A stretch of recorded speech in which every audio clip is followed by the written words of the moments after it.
Hello friends and my dear students, आज हम बात करने वाले हैं एक बहुत ही इंपॉर्टेंट टॉपिक है इलेक्ट्रिसिटी का। अभी तक हम लोगों ने 3 टर्म्स पढ़ी इस चैप्टर के अंदर, जिसे हम कहते हैं ये रहा हमारा करंट, ये रहा हमारा वोल्टेज और ये रहा हमारा रेजिस्टेंस V, I और R।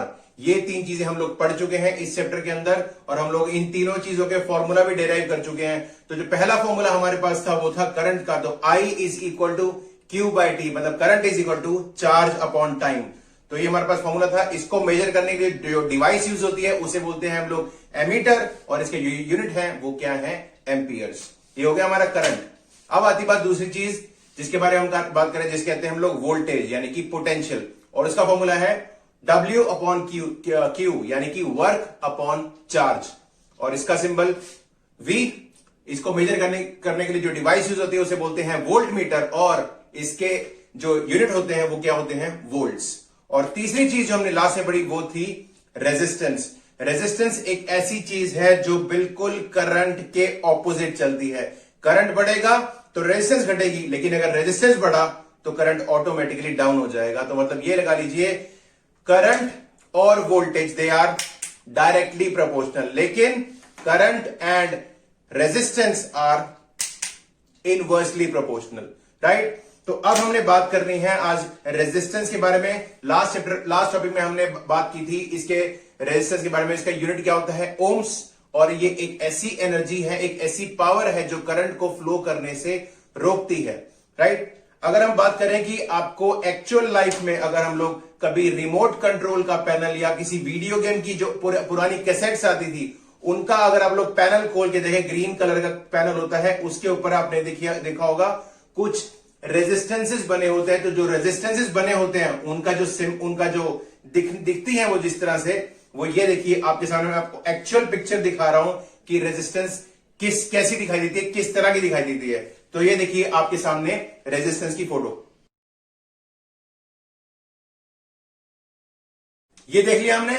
चलिए अब हम बात करते हैं फैक्टर्स। तो आज का जो हमारा टॉपिक है हम इसमें वो देखने वाले हैं कि क्या चीज है और ऐसी कौन कौन सी चीजें हैं जिसपे हमारे जो रेजिस्टेंस है वो डिपेंड करती है। और हर एक करंट कैरी करने वाले डिवाइस, कोई भी कंडक्टर हो, कुछ भी हो, उसके अंदर रेजिस्टेंस होता ही होता है। लेकिन अब हमें देखना है कि रेजिस्टेंस किन किन चीजों पे डिपेंड करता है। तो आज का जो हमारा टॉपिक है वो यही है, factors on which resistance depends. कौन कौन से फैक्टर्स हैं जिसपे हमारा रेजिस्टेंस डिपेंड करता है। तो चलिए शुरू करते हैं। पहली चीज जो रेजिस्टेंस है हमारा जो डिपेंड करता है वो पहली चीज है लेंथ ऑफ द कंडक्टर, मतलब आपकी जो वायर है उसकी लंबाई।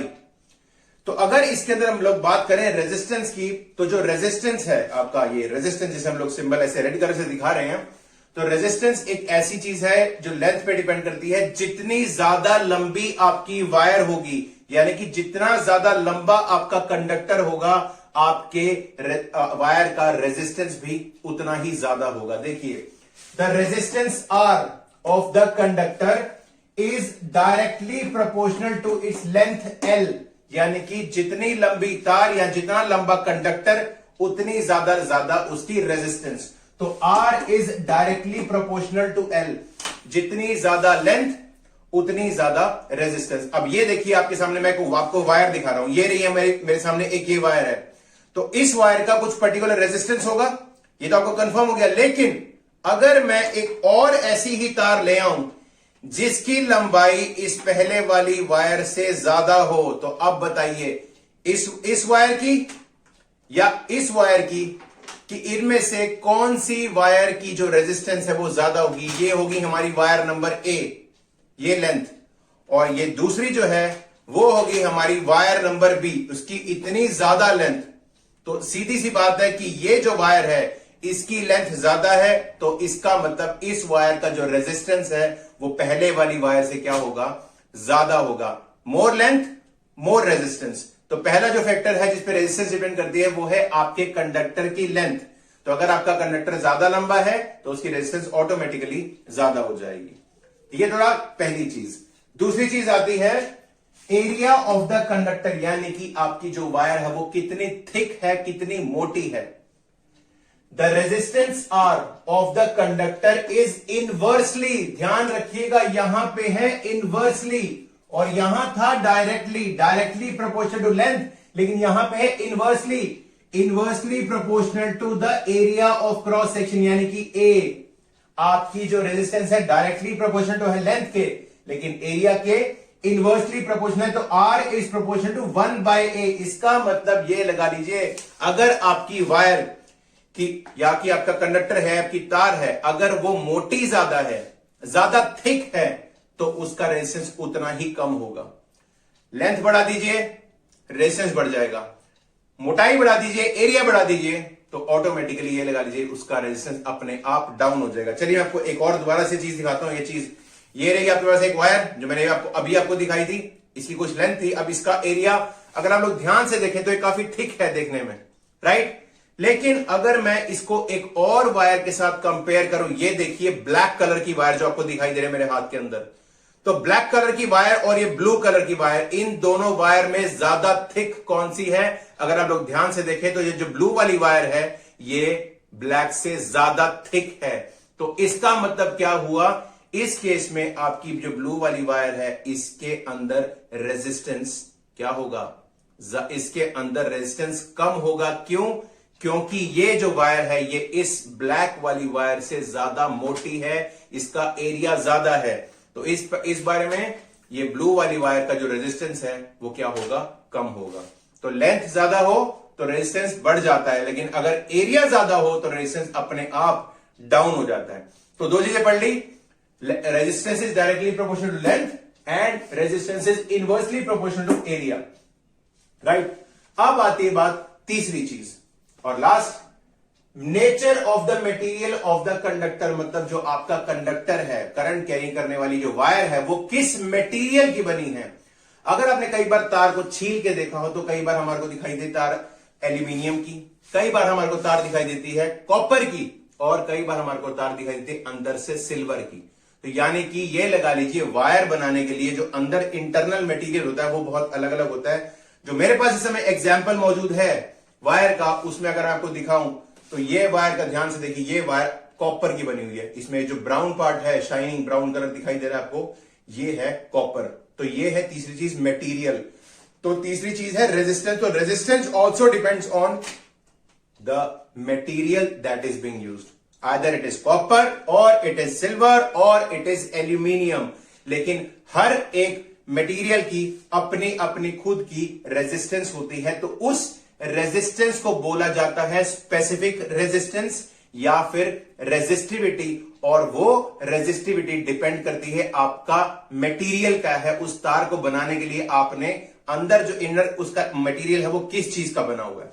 तो तीसरी चीज, resistance of the conductor depends on the nature of which it is made. तो आपका कंडक्टर के अंदर जो मटेरियल लगा हुआ, कौन सा मटेरियल लगा हुआ है, आपका रेजिस्टेंस उस पर भी डिपेंड करेगा। और वो उसे निकालने के लिए हम लोग क्या करेंगे, हमने जो इक्वेशन नंबर 1 और इक्वेशन नंबर 2 ली है, हम इन दोनों इक्वेशंस को कंबाइन कर देंगे, जोड़ देंगे। और अगर हम इन दोनों इक्वेशंस को कंबाइन कर दे तो क्या बनेगा?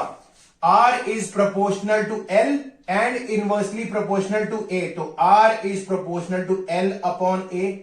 ये तो आपको कॉमन सी बात है कि अगर हम 1 और सेकेंड इक्वेशन को ज्वाइन करते हैं तो R is proportional to L by A बन जाएगा, राइट। अब आती है बात, प्रोपोर्शनैलिटी हटाने के लिए हमें एक कांस्टेंट लगाना पड़ता है। तो हमने ये यहां पे क्या किया, R इज इक्वल टू रो, इसे कहते हैं रो, RHO। तो अगर हम इसकी बात करें, इसे RHO बोला जाता है, रो।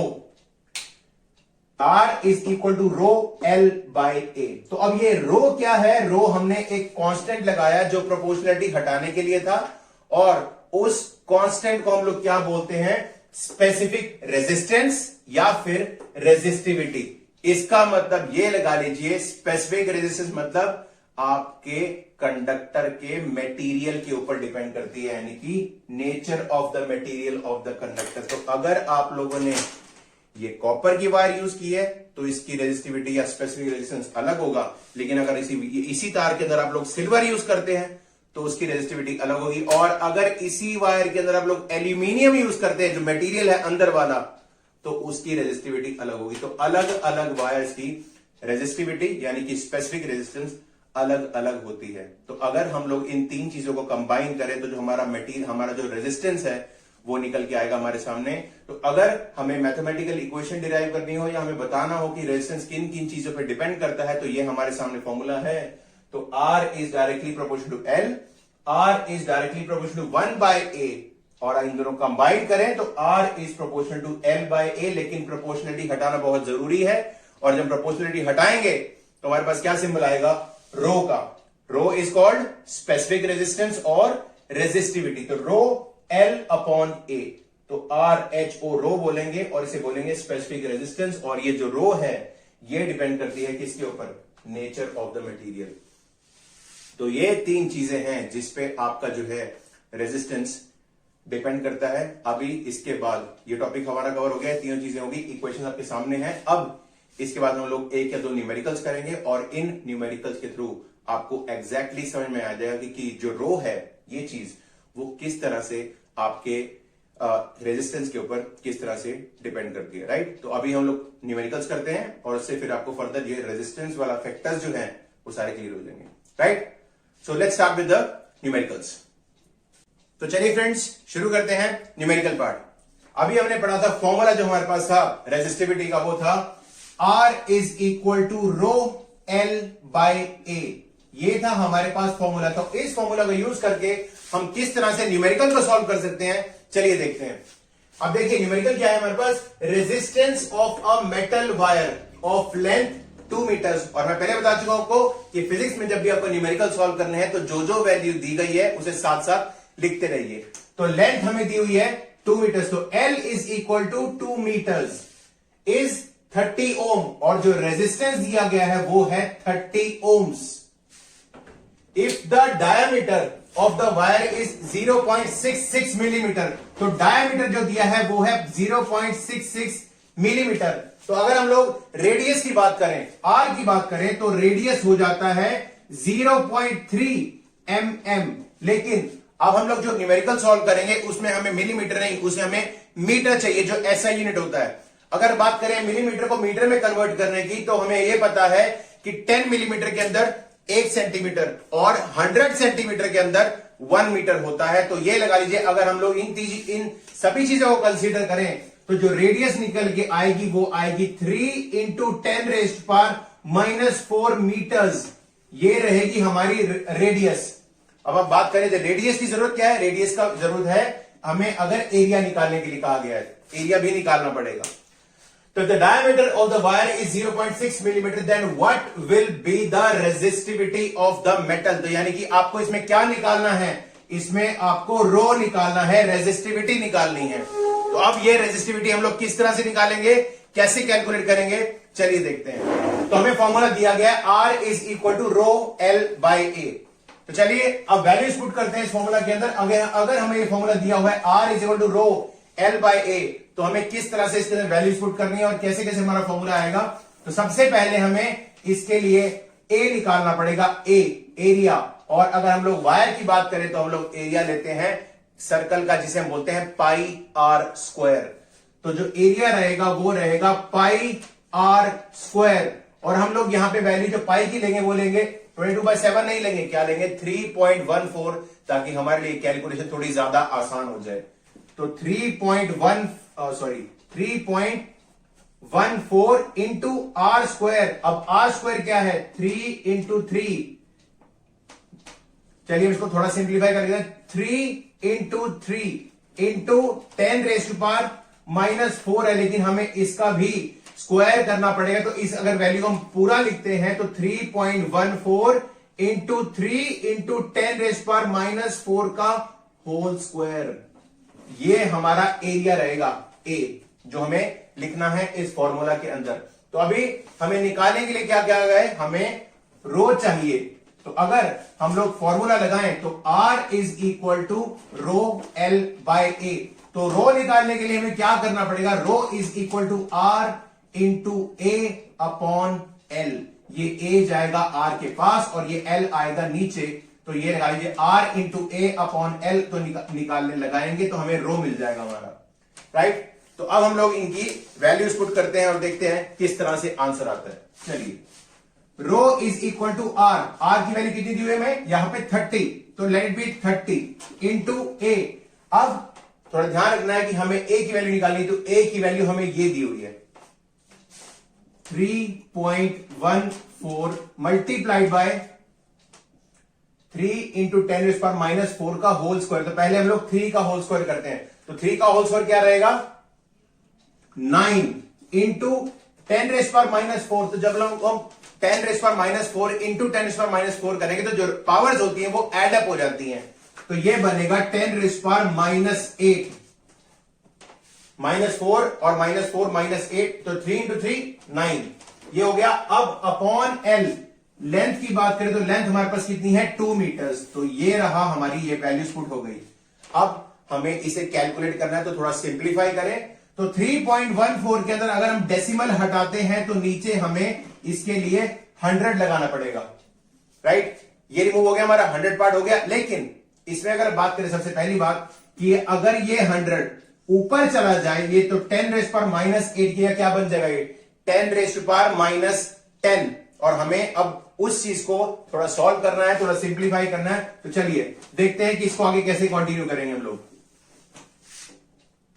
अब देखिए सिंप्लीफाई करें इस चीज को, तो पहले 30 इंटू 314 इंटू 9 इंटू 10⁻�8, और अब ये 100 ऊपर चला गया तो 10⁻⁸ किया क्या हो जाएगा 10⁻10 डिवाइडेड बाय 2, ये 2 से डिवाइड हो जाएगा, राइट। अब हम बात करते हैं इसको फर्दर सिंप्लीफाई करने की। 2 से कटेगा ये तो बनेगा 15।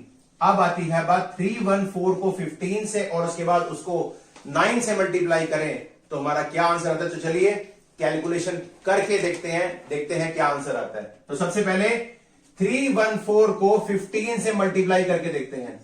5 4 जा 20, 7 5 3 जा 15, 1 4 जा 4, 1 1 जा 1 एंड 1 3 जा 3, 0 11 8 4 4 8 1 0, ये हमारी वैल्यू आती है जब 15 को 314 से मल्टीप्लाई करते हैं। और अब इस 4810 को हमें मल्टीप्लाई करना है 9 के साथ, तो just multiplied by 9, 9 0 0 9 9 8 72, 9 4 36 and 36 plus 7 कितना होता है 43।